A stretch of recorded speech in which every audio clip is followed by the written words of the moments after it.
Hi hello welcome back to my YouTube channel. So ನಾವಿವತ್ತು ಮಹಾನ್ವಿಯ ಕೂದಲು ತೆಗಿಲಿಕ್ಕೆ ಧರ್ಮಸ್ಥಳಕ್ಕೆ ಹೋಗ್ತಿದ್ವಿ.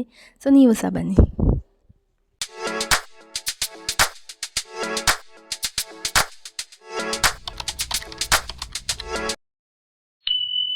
ನಾವು ಬೆಳಗ್ಗೆ 6:30ಗೆ ಹೊರಟಿದ್ವಿ. ಫುಲ್ಲು ಮಂಜು ಆವರಿಸಿತ್ತು. ಚಳಿಯಲ್ಲಿ ಅಂತೂ ಕೂತ್ಕೊಳ್ಳಿಕ್ಕೆ ಆಗ್ತಾಯಿಲ್ಲ ಇತ್ತು.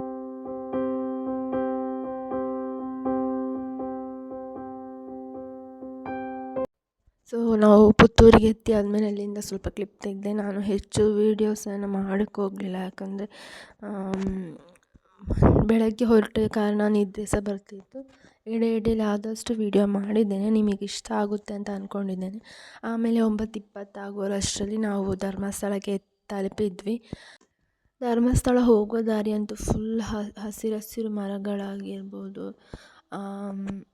ಫುಲ್ ಹಸಿರು ಕಾಣ್ತಿತ್ತು. ನನಗಂತೂ ವೀಡಿಯೋ ಮಾಡಬೇಕು ಅಂತ ಅನಿಸಿತ್ತು. ಹಾಗೆ ನಾನು ಅಲ್ಲಿ ಸ್ವಲ್ಪ ಕ್ಲಿಪ್ ತೆಗೆದಿದ್ದೆ. ಆಮೇಲೆ ಸೈಡ್ ಹತ್ರ ಎತ್ತಲಿಕ್ಕೆ ಹೋಗುವ ಸೈಡು ಫುಲ್ ಹಸಿರಿತ್ತು. ಅದು ನೋಡಲಿಕ್ಕೆ ತುಂಬ ಚೆಂದ ಇತ್ತು. ಸೊ ನಾನು ಅದು ಸಹ ವೀಡಿಯೋ ತೆಗೆದಿದ್ದೆ.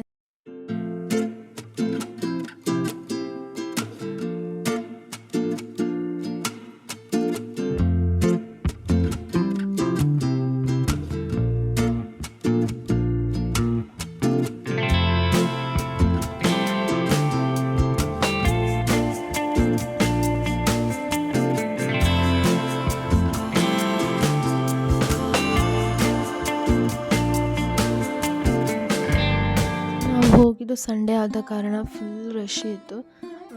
ನಾವು ಅಲ್ಲಿಂದಲೇ ಪ್ರಸಾದ ತಗೊಂಡು ಕೈ ಮುಕ್ಕೊಂಡು ವಾಪಸ್ ತಿರುಗಿ ಬಂದ್ವಿ. ಆಮೇಲೆ ಬಾಹುಬಲಿ ಬೆಟ್ಟಕ್ಕೆ ಬಂದ್ವಿ. ಅಲ್ಲಿ ಮೇಲೆ ಹತ್ತಲಿಕ್ಕಂತ ಹೋಗಿದ್ವಿ, ಫುಲ್ಲು ಸುಸ್ತಾಗಿತ್ತು. ಹಾಗೆ ಅಲ್ಲಿಂದ ಅರ್ಧ ತಿರುಗಿ ಬಂದ್ವಿ. ನಾವು ಮೊದಲು ಹೋಗಿದ್ವಿ, ಅದಕ್ಕೋಸ್ಕರ ಬೇಡ ಅಂತ ತಿರುಗಿ ಬಂದು ಬಸ್ ಹತ್ತಿ ತಿರುಗಿ ಬಂದ್ವಿ. ಸೊ ನಿಮಗೆ ಈ ವಿಡಿಯೋ ಇಷ್ಟ ಆಗಿದೆ ಅಂತ ಅಂದ್ಕೊಳ್ತಿದ್ದೀನಿ. ಇಷ್ಟ ಆಗಿದ್ದರೆ ಲೈಕ್ ಮಾಡಿ, ಸಬ್ಸ್ಕ್ರೈಬ್ ಮಾಡಿ. ಇದರಲ್ಲಿ ಅಷ್ಟೇನು ವೀಡಿಯೋಸ್ ಏನಿಲ್ಲ ಆಯಿತು, ನನಗೆ ಆದಷ್ಟು ನಾನು ವೀಡಿಯೋ ಮಾಡಿ ಹಾಕಿದ್ದೀನಿ. ಇಷ್ಟ ಆಗಿದ್ದರೆ ಲೈಕ್ ಮಾಡಿ. ಸಿಗುವ ನೆಕ್ಸ್ಟ್ ಬ್ಲಾಗಲ್ಲಿ. ಬಾಯ್.